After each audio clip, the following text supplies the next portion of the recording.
This is Drake Hollow. We're on Xbox One X. It is indeed enhanced. We're getting a push towards 4K resolution with no HDR support.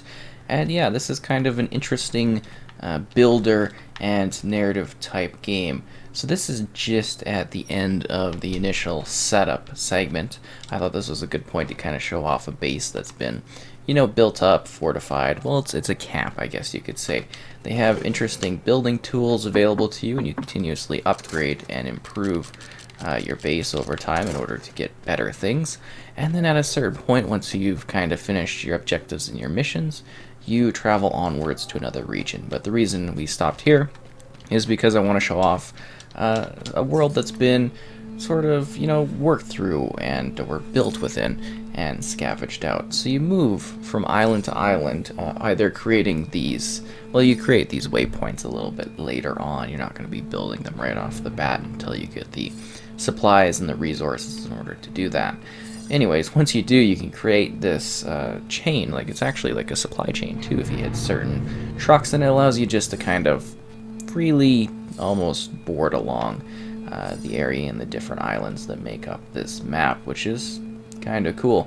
And as you can see, we've got quite an extensive little circuit that has been set up here, going to all these different islands. Great. So with that, as you can see on the map, tons of different areas you can visit. And again, you go to a different region afterwards, and you get an entirely different setup in regards to like the locations you need to scavenge and the areas you need to visit. There are a number of creatures that you're going to battle in various levels and difficulties, and yeah, they've actually got a really good variation in that, and you see that kind of grow and expand upon as you continue along on your journey. And I think that's kind of really interesting, having that aspect of exploration, and then also being able to basically go to a new spot and do it again, but in a slightly different manner that time. I think they kind of have a good balance there. It's a really neat game because you're going around and there's like a semi-destructible element to it. So we've got like, these trees here, and there might be other resources you'll find. You can break them down, and you're collecting these resources, and you use these resources in order to build up your camp. And it's really a game that's all about these things called the drakes. They're like these little adorable creatures that you're working with, and you're leveling them up. So we're going to head back into the camp, and I'm going to show that off to you so you can kind of get the context behind that situation. This is also a game that is, I want to say, somewhat meant for cooperative play. You can have an online match with up to 4 players playing with one another, and that's quite interesting. Now, I did notice performance issues throughout my experience, but strangely, as I've been building up my camp, it seems less and less, so I don't know if I've just gotten used to it, but there definitely seems to be some slight performance issues in this one. Just something to keep in mind even in the solo type of experience. So yeah, it's a game about collecting resources, exploring, discovering. I did find it a bit, kind of grindy at times in regards to getting through this initial setup here. But yeah, it's kind of just like a really charming, lovely game with a bit of a difficulty hook too. So while you can, explore for a long time, there are moments where you are sort of forced back to your camp. Your little guys, they need you. Sometimes there's invasions by, enemy forces that are coming in. They want to, it's like a raid situation, so you want to help your guys there. And you also need to care about their needs. It's not super like annoying, but it is a factor of the game where you kind of need to, make sure they're healthy, upgrade them with crystals so they become more powerful and grant better bonuses. And also, you gotta keep track of their entertainment, their sleeping situation. You don't want them to get exhausted, because these guys are your little builders, your little workers. They jump on the treadmill. We used to have a crafting thing here, which is why I have the treadmill, because the treadmill gives you power.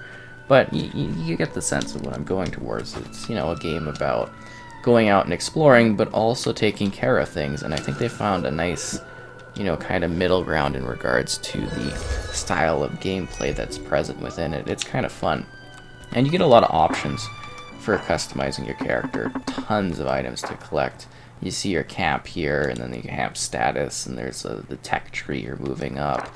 You know, you got your different quests, and you unlock cool gear when you're discovering things, because sometimes you gotta, you know, clean an island. So there's these spikes everywhere. I don't know if you've been noticing them, but we've got these spiky thorns on some new islands that you haven't been to. They'll be red thorns, and you have to actually clear those out in order to, you know, kind of control the area. Sometimes it makes it look all shaky and stuff until you do, and then you get like a bonus for doing so. But we're going to leave the region, and you're going to get a nice little cutscene, but I don't think we're going to show all of it because we don't want to spoil things.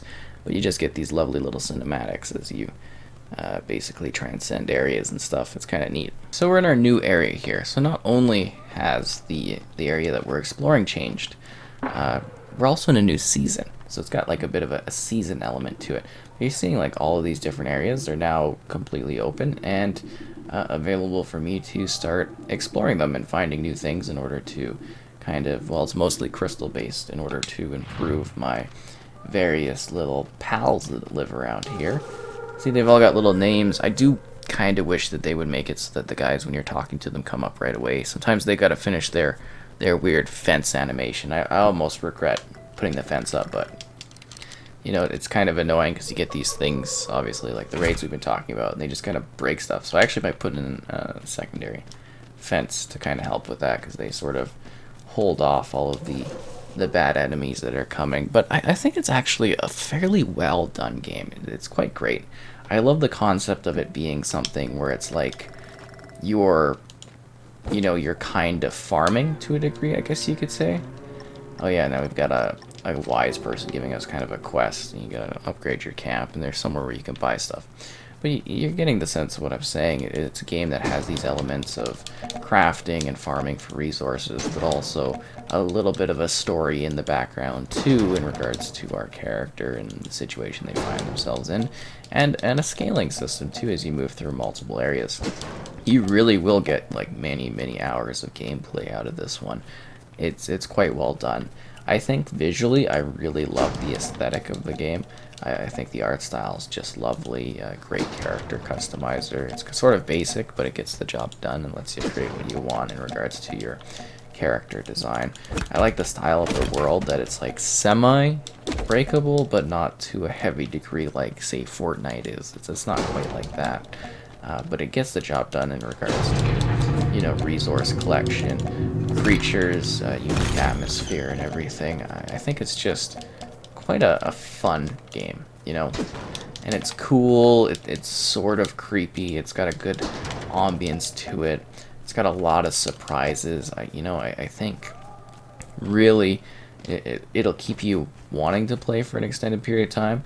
At the same time, there were periods where I'm kind of like, ugh, you know, it's kind of like I want to move faster, and it feels a little grindy in that regard, but I still wanted to keep on playing, so that's something to keep in mind, that it is a game that is, you know, quite fun. It gives you a fair bit of things to do. I just wish it had more, you know, sort of actual quest-based situations within it, if that makes sense. More of like a focus of going to the particular islands, because there is something you have to do. And do we have any good crystals left? Create waypoints, but we don't have enough shards. Oh wow, we are in a bit of a pickle with that one. You really need your shards in order to kind of be able to travel places safely. Oh yeah, sometimes your drakes will give you little gifts and stuff, which is also kind of fun. But yeah, it's a pretty creative and neat looking game, you know, visually, and the style of gameplay is enjoyable. It's got that light melee thing to it, but I think that's also a lot of fun. It's just, you know, if you do have a group of people working together to kind of raise up these creatures in order to do more effective things when you are playing the game, I think they've really got a good style going on here. It's unique, it's a fun game, it's got a good level of density to it within, you know, the environment, the grass. You're not really noticing popping, which is nice, aside from maybe some little shadows up in the trees. You know, they really do quite hit the mark in a number of ways, and I think that's quite interesting to see. Now, I do want to show off where we're going, but I need the either ward. So we need glowstone shards. We're going to see if we can pick that up at our local trader guide. Also show off this mechanic of gameplay. Hello there. We need one of these, I think. And that's what we needed. Yeah, cool. So now we can craft this particular item and show off the main way of exploration within the game, because before what we showed off, you know, was based on the idea that we had to actually, you know, we were using our waypoints, whereas most of the time, you know, you don't have access to that. I don't know if I want to go to the lighthouse or if I want to go somewhere else. Maybe go to this island, seems a little bit more chained together. But yeah, most of the time you have to use these special things in order to get places. And yes, I know my character is dying of boredom. That's something I'll have to deal with on my own time. But you kind of have to go through this deadly lake that usually you die if you go through. And you gotta, you know, be cautious. And you get to the island and it's a new area. You see the infestations. You gotta clear these things, which takes a while. You'll always want to get better melee weapons and stuff too. Sometimes you get some distance options, but you notice how it's like a bit of a, you know, like a haze almost as we're in this area. But as we clear out these, you know, these otherworldly sort of thorns everywhere, we get closer to having a healed island, and again having a little bit of a bonus, and usually get some drops along the way too that help you. But you also got to watch out for the creatures and the enemies nearby.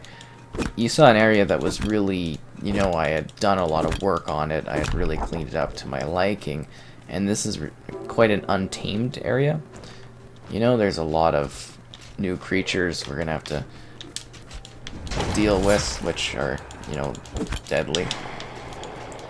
And you gotta watch out for the monsters. There's a lot of them. Oh wow, there actually is a lot of them. And you gotta be a little bit tactical. It's a pretty simple combat system, but you know, there's a bit of a difficulty edge to it, and if you die, you gotta revive at camp or walk back to your body. And that's kind of an interesting aspect too, I guess, to mention, is this like otherworldly aspect to it. But yeah, like I was saying, there's a lot of gameplay in this game. You know, there's a lot of different stages. There's a lot of crafting that I feel slows you down almost purposely, just to really let you, you know, kind of enjoy the world and, you know, work at it and explore and discover things. There weren't a lot of like online assistance in regards to, you know, learning the mechanics, so I think that's kind of fun that you get to almost discover it for yourself and see what it has to offer, understanding the mechanics. And yeah, I hope this kind of gave you an idea of what the game is like. I think it's a lot of fun, and I think that my poor pals definitely need me to get back to base and build them some level of entertainment and try to keep them from dying of thirst. It's just hard to manage all of these mechanics, especially since we just survived a rather dangerous battle against a higher tier creature that messed up a lot of things. I don't know why our water fountain's a problem. But yeah, now we got to build stuff up, create entertainment, and have enough supplies to do so, which is always a bit of a pain to some micro degree. But yeah, I hope you enjoyed this look at, you know, the Hollow, the Drake Hollow. It's a fun game. It's a unique game. I think these creatures are adorable. I love the aesthetic, and it's just like a really cool, different sort of experience that I think they did a really good job on. And it's neat to see them come from their previous title and sort of still have that feeling, but also having, you know, upgraded it and created an entirely different experience. And I hope they do support, you know, further content and stuff down the road to build this up even more, because I think this game has a ton of potential in the future. And if you can play with others, it's, you know, it's a lot of fun to do so. And just like these adorable guys, it's time for me to sign out.